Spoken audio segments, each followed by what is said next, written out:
नमस्कार साथियों। आज करीब 2.5 घंटे के लिए कांग्रेस अध्यक्ष मल्लिकार्जुन खड़गे जी ने एआईसीसी के सभी जनरल सेक्रेटरी, इंचार्ज और हमारे फ्रंटल ऑर्गेनाइजेशन के अध्यक्षों की एक बैठक ली। 9 तारीख को एआईसीसी अधिवेशन अहमदाबाद में न्याय पथ प्रस्ताव, न्याय पथ, संकल्प, समर्पण और संघर्ष प्रस्ताव अपनाया गया था। उसके बाद 15 और 16 तारीख को राहुल गांधी जी गुजरात गए और जैसा कि हमारे बेलगावी अधिवेशन में कहा गया था, संगठन सृजन अभियान की शुरुआत हुई और इसकी शुरुआत गुजरात में ही हुई। 15 और 16 तारीख को राहुल जी ने इसकी शुरुआत की और इस अभियान का मकसद हमारे जिला अध्यक्षों को और मजबूत बनाने का है और सशक्त बनाने का है और जिले के स्तर पर जो हमारा संगठन है उसको और अधिकार और पावर्स देने की बात चल रही है। पहला कदम इसमें डीसीसी अध्यक्षों को नियुक्त करने का होगा। इसके लिए हर एक जिले में 41 जिले हैं गुजरात में, हर एक जिले में 5 ऑब्जर्वर हैं, 4 पीसीसी के ऑब्जर्वर हैं और 1 एआईसीसी से भेजे जा रहे हैं। तो कुल मिलाकर हर एक जिले में 5 ऑब्जर्वर होंगे। एक प्रक्रिया उनको दी गई है और मई 31 तक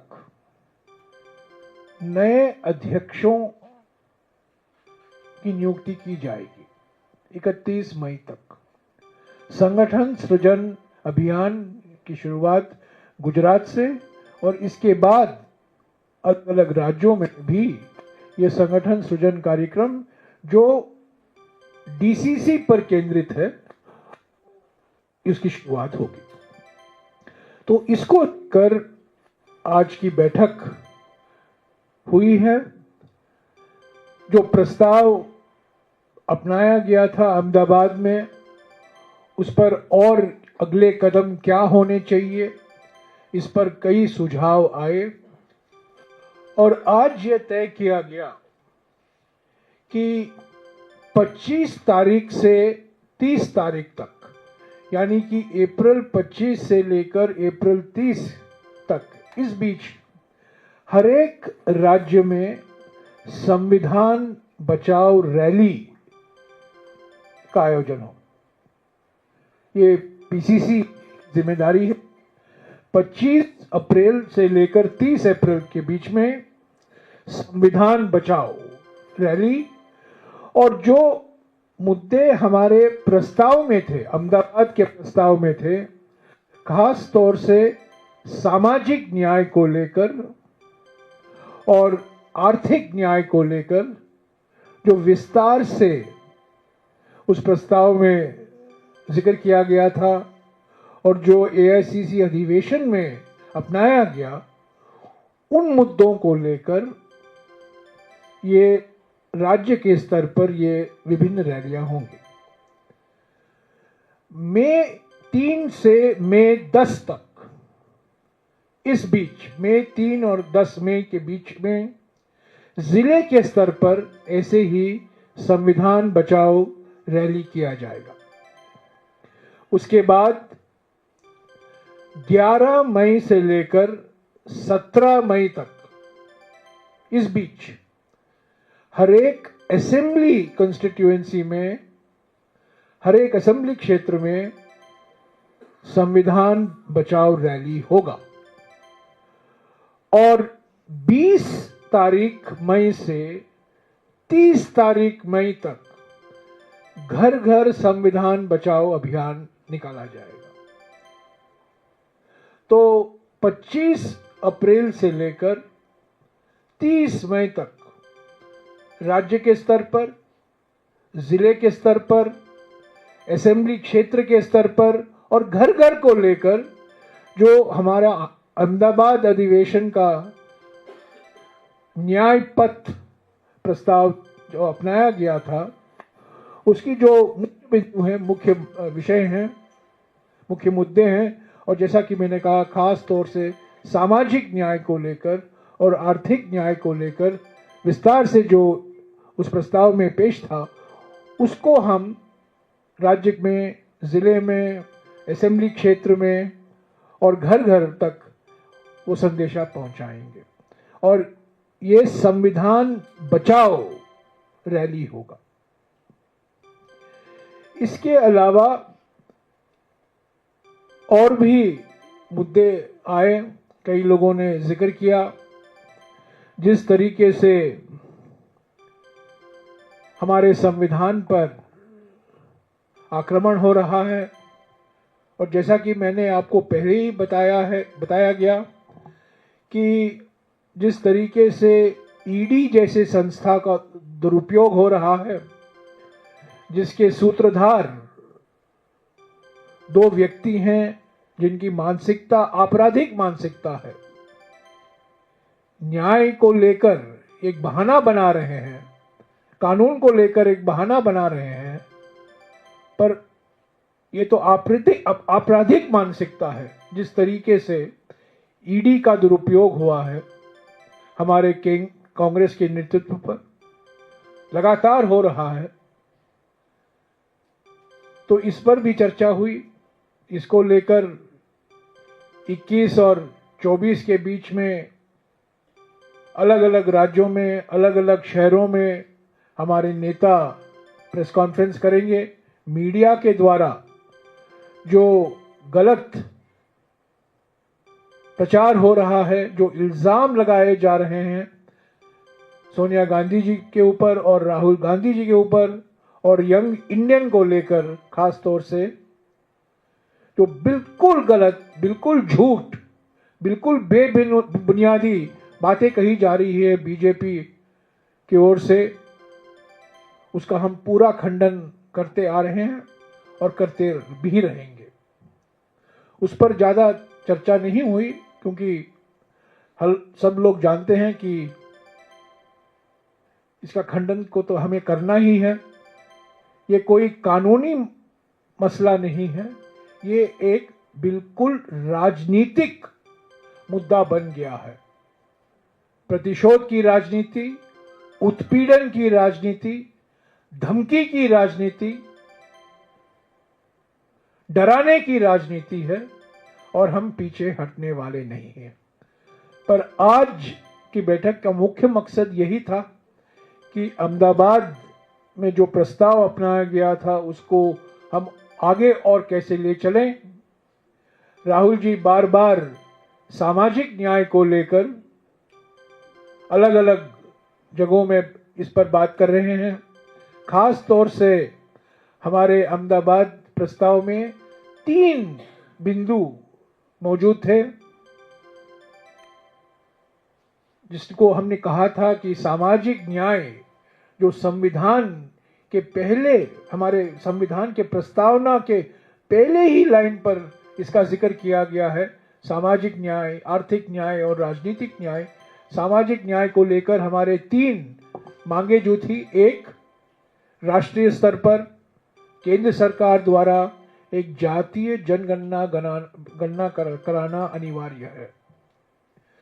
दूसरी बात, जो अनुच्छेद 15(5) है, जो 2006 में शामिल किया गया था हमारे संविधान में, जिसके द्वारा अनुसूचित जाति, अनुसूचित जनजाति और ओबीसी युवकों को शैक्षिक संस्थाओं में, निजी शैक्षिक संस्थाओं में आरक्षण दिया जा सकता है, उसको भी लागू करने की मांग की गई है।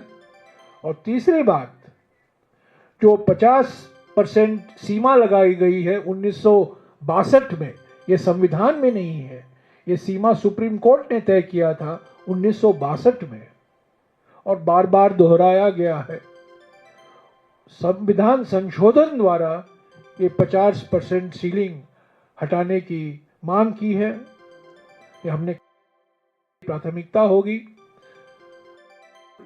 आर्थिक न्याय को लेकर जो मुद्दे हमने रखे हैं, खास तौर से एमएसपी को लीगल गारंटी, स्वामीनाथन फॉर्मूला, लागत के ऊपर 50% बढ़ाकर एमएसपी उसी स्तर पर तय करने की जो फॉर्मूला स्वामीनाथन जी ने दिया था उसको लागू करने की मांग की है। ऋण मुक्ति, किसानों के लिए एक ऋण मुक्त कार्यक्रम जैसा कि 2008 में यूपीए सरकार के समय लागू किया गया था, उसकी भी मांग हमने दोहराई है। और एमएसएमई, जो छोटे उद्योग हैं, लघु उद्योग हैं, जो बंद पड़े हुए हैं, खास तौर से चीन से जो आयात हो रही है पिछले 5-6 सालों में, उसके वजह से हमारे एमएसएमई बंद हो रहे हैं, रोजगार घट रहे हैं भारी मात्रा में। ये सब हमारे प्रस्ताव में है। तो इसको लेकर, जैसा कि मैंने आपको जानकारी दी है, 25 अप्रैल से लेकर 30 मई तक ये संविधान बचाओ रैलियां होंगी। संविधान बचाओ घर घर अभियान चलाया जाएगा और मकसद एक ही है कि सामाजिक न्याय, आर्थिक न्याय और राजनीतिक न्याय जो हमारे संविधान के प्रस्तावना में है उसको हम और आगे कैसे ले चले, उसी मकसद के साथ आज की बैठक हुई है। और आप देखते जाएंगे जो गुजरात में संगठन सृजन अभियान शुरुआत हुई है वो अलग अलग राज्यों में भी वो लागू किया जाएगा। शुक्रिया सर। हाँ, एक एक करके। हाँ, मैं 25 अप्रैल से लेकर 30 अप्रैल तक राज्यों में, अलग अलग राज्यों में संविधान बचाओ रैली। मई 3 से लेकर मई 10 के बीच में जिले के स्तर पर ऐसी रैली हो। 11 मई से लेकर 17 मई के बीच में हर एक असेंबली क्षेत्र में, करीब 4,500 असेंबली क्षेत्र हैं, तो असेंबली क्षेत्र में संविधान बचाओ रैली होंगी। और 20 से 30 मई तक इस बीच घर घर अभियान, संविधान बचाओ अभियान निकाला जाएगा। प्रेस कॉन्फ्रेंस तो सोमवार से शुरुआत होगी। प्रेस कॉन्फ्रेंस तो ये प्रेस कॉन्फ्रेंस जो 21, 22, 23 है वो सिर्फ ईडी के मुद्दे पर है। जो ईडी का दुरुपयोग हो रहा है राजनीतिक विरोधियों पर, खास तौर से कांग्रेस लीडरशिप को जो निशाना बनाया गया है, और वही पार्टी जो वॉशिंग मशीन चला रही है वो ईडी का दुरुपयोग कर रही है, उसको लेकर ये इन 3 दिन 40 अलग जगहों में प्रेस कॉन्फ्रेंस होगा, 21, 22 और 23। पर मुख्य तौर से आज की बैठक में जो बात हुई इस संविधान बचाओ रैली को लेकर, और संविधान बचाओ रैली में आर्थिक मुद्दे शामिल होंगे, सामाजिक मुद्दे शामिल होंगे और राजनीतिक मुद्दे भी शामिल होंगे। नीरज सर, आपने संविधान बचाओ रैली का मकसद है कि संविधान से जुड़े जितने स्वतंत्रता को बनाए रखा जाए। दूसरा, ईडी के दुरुपयोग का भी आरोप लगा रहे हैं। एक सवाल है, दुबे उन्होंने कहा कि देश में धार्मिक युद्ध भड़काने के लिए सुप्रीम कोर्ट जिम्मेदार। सुप्रीम कोर्ट एक महत्वपूर्ण अंग है संविधान का, इस पर आपका क्या जवाब है? नहीं, देखिए, ये जो ईडी की कार्रवाई हुई है उसका मकसद यही है कि जनता के जो मुद्दे हैं, जो आर्थिक चुनौतियां हैं, जो सामाजिक मुद्दे हैं, उससे ध्यान हटाना चाहते हैं, सांप्रदायिक ध्रुवीकरण कराना चाहते हैं, और जो असली मुद्दे हैं, महंगाई, बेरोजगारी, आर्थिक विषमताएं, उस पर कोई चर्चा नहीं चाहते, उस पर कोई बहस नहीं चाहते, उससे ध्यान हटाना चाहते हैं। और इसीलिए जब भी मौका मिलता है ये ईडी का दुरुपयोग करते हैं। सारे राजनीतिक विरोधियों पर इसका दुरुपयोग किया है, और खास तौर से जब भोकलाए जाते हैं तब कांग्रेस नेतृत्व को निशाना बनाया जाता है। ये बिल्कुल राजनीतिक षड्यंत्र है। इसमें कोई कानूनी मसला नहीं है, कानून का कोई उल्लंघन नहीं हुआ है, कोई कानून का कोई अधिनियम का उल्लंघन नहीं हुआ है। ये सिर्फ राजनीतिक है और असली सामाजिक और आर्थिक मुद्दों से ध्यान हटाने की एक षड्यंत्र है। Sir, like Neeraj sir has already stated, what Nishikant Dubey has said is that about This press conference is Yeah. on what the AICC said, Sir, not what somebody no, else no, no, said. no. I am asking about the Samvidhan Bachao Sammelan only, sir. Related to that only, sir. आप ध्यान हटाने की कोशिश मत No, no, कीजिए। no, no, sir.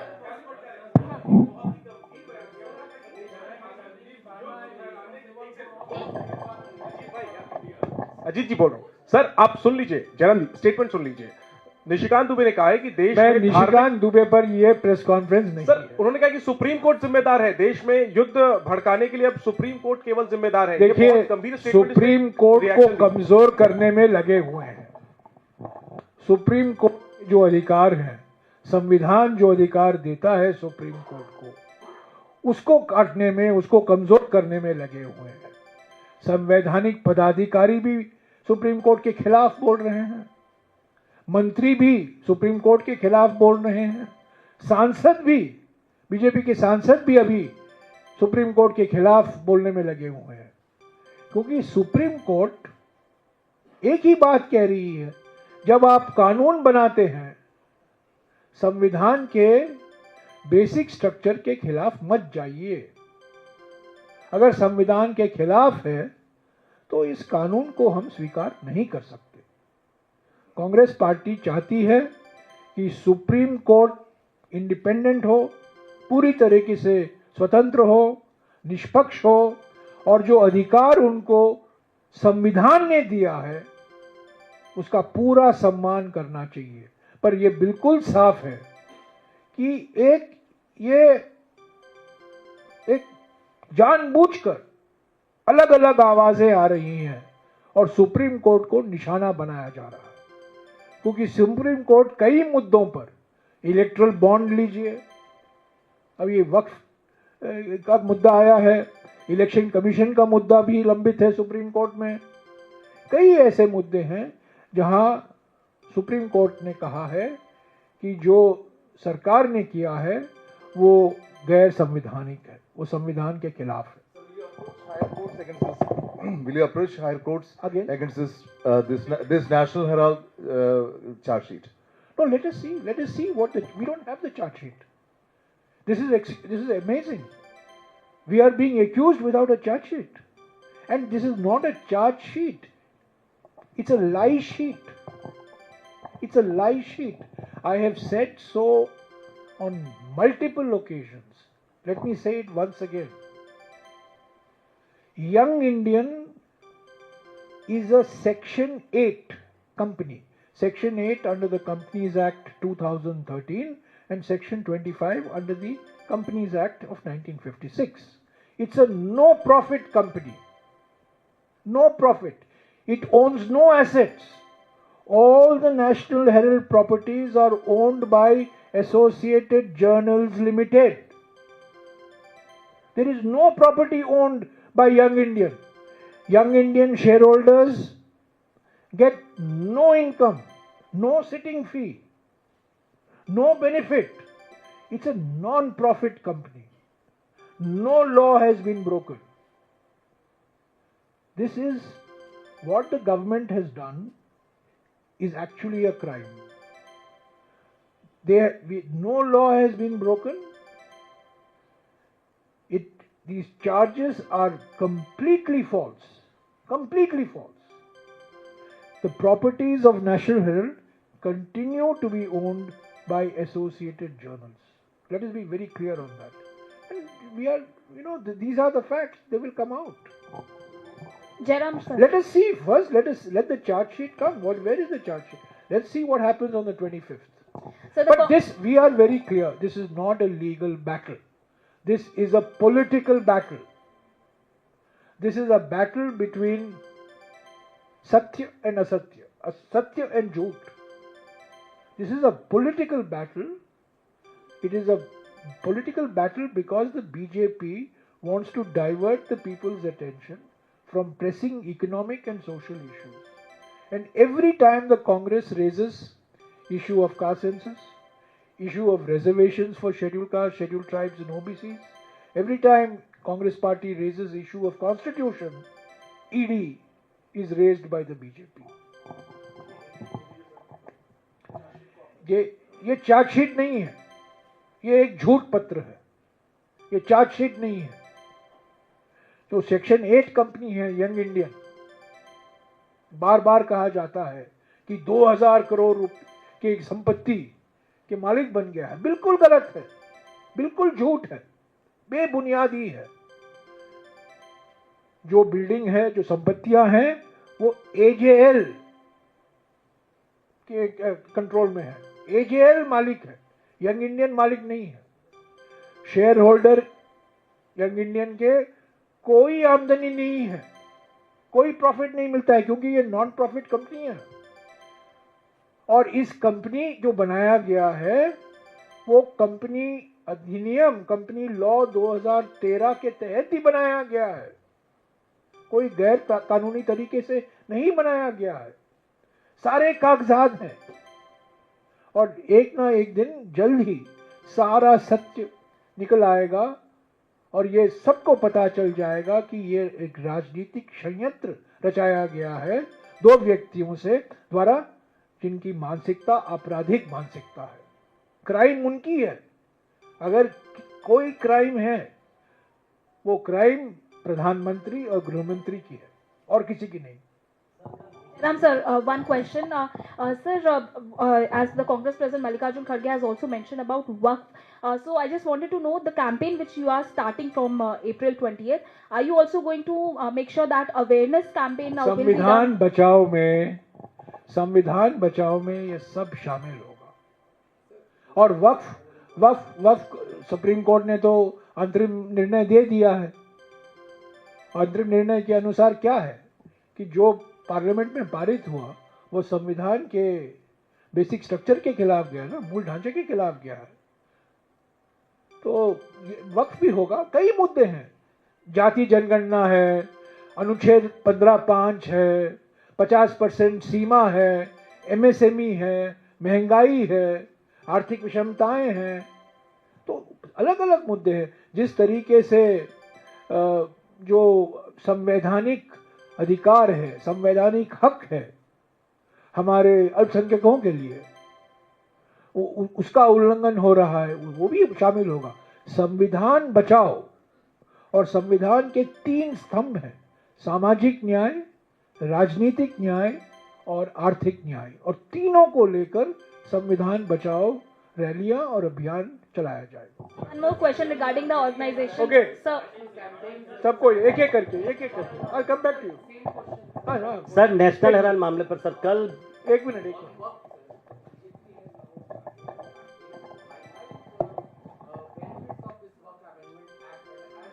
No, I can only speak about what the Congress party is doing. Our position in the parliament has been vindicated by the Supreme Court. In the interim order of the Supreme Court, I should add, our position has been vindicated.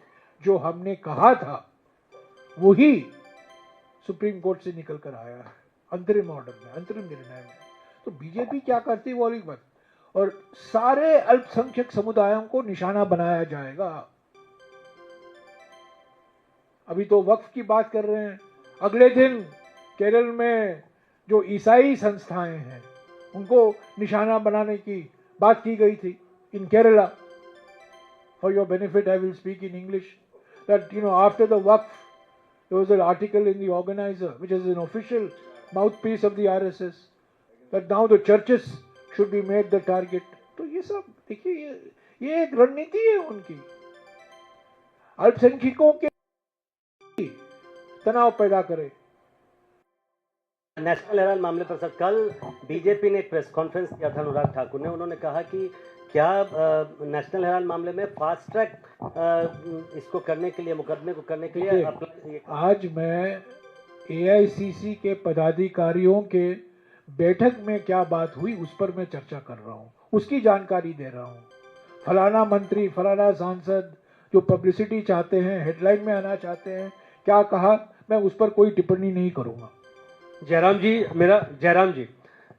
आप लोगों ने आज बैठक की और 25 अप्रैल को national Herald मामले में सुनवाई है। चार्जशीट के मद्देनजर कोर्ट संज्ञान लेगा।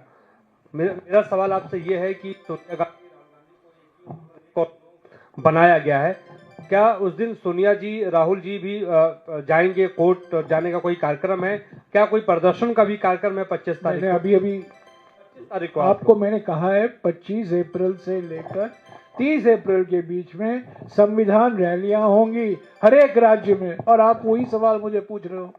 25 अप्रैल से लेकर 30 अप्रैल के बीच में हर एक राज्य में संविधान रैलियां होंगी। आपका हम सारे नेता उसमें शामिल होंगे, सभी नेता, मैं भी जाऊंगा, सब लोग जाएंगे। सर क्या सवाल पूछते हो यार आप भी? सर, गुजरात में आपने कहा कि नई प्रक्रिया के तहत जिलाध्यक्षों पे बात हुई, और अगले कदम पे भी चर्चा हुई कि आगे क्या करेंगे। तो हमें ये बताएं कि क्या कांग्रेस पार्टी जिला अध्यक्षों के अधिकार को बढ़ोतरी करने जा रही है? मैं सीधा पूछ रहा हूँ, क्या टिकट बंटवारे में जो स्टेट में कमेटी होती है उम्मीदवारों के चयन में, उसमें डीसीसी के अध्यक्ष होंगे, और यहाँ नेशनल स्क्रीनिंग कमेटी जो बनती है किसी राज्य के टिकट बंटवारे के लिए, क्या उसमें वो बतौर सदस्य होंगे? संगठन सृजन अभियान का मकसद है डीसीसी अध्यक्षों को और कैसे सशक्त बनाया जाए। टिकट के बंटवारे में, फंड रेजिंग में, अलग अलग जो संगठन के कार्यक्रम हैं। राहुल जी चाहते हैं, खड़गे जी चाहते हैं कि कांग्रेस पार्टी में विकेंद्रीकरण हो, और विकेंद्रीकरण का माने ये है कि जो जिले के स्तर पर हमारे पदाधिकारी हैं, जो ब्लॉक के स्तर पर हमारे पदाधिकारी हैं, उनको और अधिकार दिए जाए, उनको और सशक्त बनाया जाए। तो ये शुरुआत है, ये पहली बार शुरुआत है। पिछले महीने आप जानते हैं 30 मार्च को, 3 अप्रैल को और 4 अप्रैल को हमारे देश के मौजूदा 750 जो डीसीसी अध्यक्ष हैं, इसी इंदिरा गांधी भवन में बैठक हुई। राहुल जी शामिल थे, खड़गे जी शामिल थे, सब लोग उसमें थे। और उसके बाद में एआईसीसी अधिवेशन हुआ, और इसी मकसद के साथ पहले गुजरात में और बाद में अलग अलग राज्यों में इसी प्रक्रिया को फिर वहीं अपनाया जाएगा। और इसका मकसद एक ही है, डीसीसी प्रेसिडेंट को और ज्यादा अधिकार कैसे दिया जाए, टिकट के बंटवारे में, फंड रेजिंग में, फ्रंटल ऑर्गेनाइजेशन की नियुक्ति में। और एक और बार मैं कह दूं आपको कि अभी हर एक राज्य में पीसीसी में एक पॉलिटिकल अफेयर्स कमेटी होता है, पीएसी। ये भी तय किया गया है संगठन सृजन अभियान के तहत कि हर एक जिले में एक डिस्ट्रिक्ट पीएसी होगा, पॉलिटिकल अफेयर्स कमेटी होगा हर एक जिले में, ताकि न केवल राज्य के स्तर पर जो मुद्दे हैं, न केवल राष्ट्रीय मुद्दे हैं, पर कई जिलों पर भी जिले के स्तर पर बहुत महत्वपूर्ण मुद्दे होते हैं। तो इसलिए इस नए प्रक्रिया में एक डिस्ट्रिक्ट पॉलिटिकल अफेयर्स कमेटी की स्थापना की जाएगी, और डीसीसी अध्यक्ष को और सशक्त बनाया जाएगा। But sir, is it true that these DCC presidents will be barred from contesting elections from 3 years? Because there are some reports regarding this, that Congress is also going to make such kind of rule. Is it true? The DCC presidents will be given more powers than they have in the matter of selection of candidates for local body elections, for assembly elections, for parliamentary elections. They will be given more powers for raising resources and retaining a portion of those resources. In fact, we want to make sure that the Kerala model is adopted in all the districts of the country. In the Kerala model, house to house, door to door campaigning takes place, and fundraising also takes place. So we want to follow the Kerala model in other states. So the whole idea is to decentralize. The whole idea is to empower and create a new cadre of leaders who will emerge from the district. This is what it used to be in the Congress party many years ago. But that is now being revived, and Gujarat is the starting point. They will have a crucial say in the selection of candidates for local body elections, for assembly elections and parliament. Yes, they will have a crucial say. Every district, today every PCC has a state level political affairs committee. As part of this empowerment of DCCs, there will be a district level political affairs committee also. Every district, because sometimes there are issues which are particular importance in the district. So they must have a broad-based institutional mechanism for discussion. So we have a political affairs committee at the PCC, there will also be a political affairs committee at the district level. Okay? हाँ. Okay.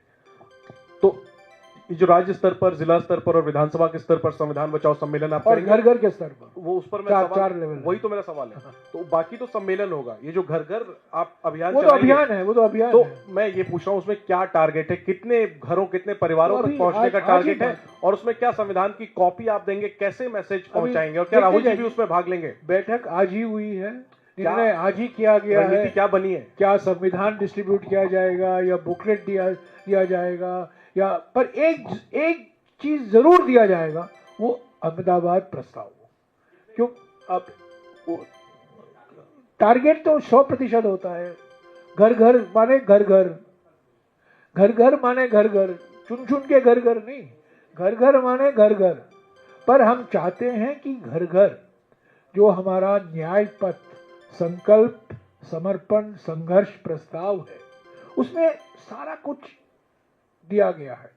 सामाजिक न्याय को लेकर, राजनीतिक न्याय को लेकर, आर्थिक न्याय को लेकर। और हमारा प्रयास होगा कि देखिए, भारत जोड़ो यात्रा के समय, मुझे याद है भारत जोड़ो यात्रा के समय, खास तौर से भारत जोड़ो यात्रा, भारत जोड़ो न्याय यात्रा के संदर्भ में भी हमने प्रयास किया था, पर खास तौर से भारत जोड़ो यात्रा के समय जहां जहां यात्रा निकाला जा रहा था, गुजर रही थी, वहां हमने पूरा प्रयास किया कि डोर डोर भारत जोड़ो यात्रा हम क्यों निकलवा रहे हैं, क्या मुद्दे हैं।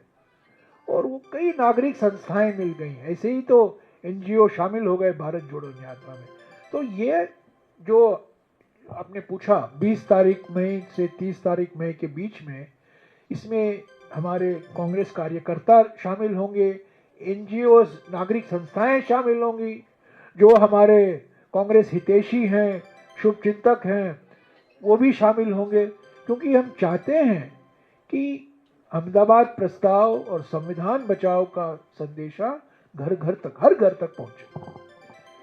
Okay, thank you.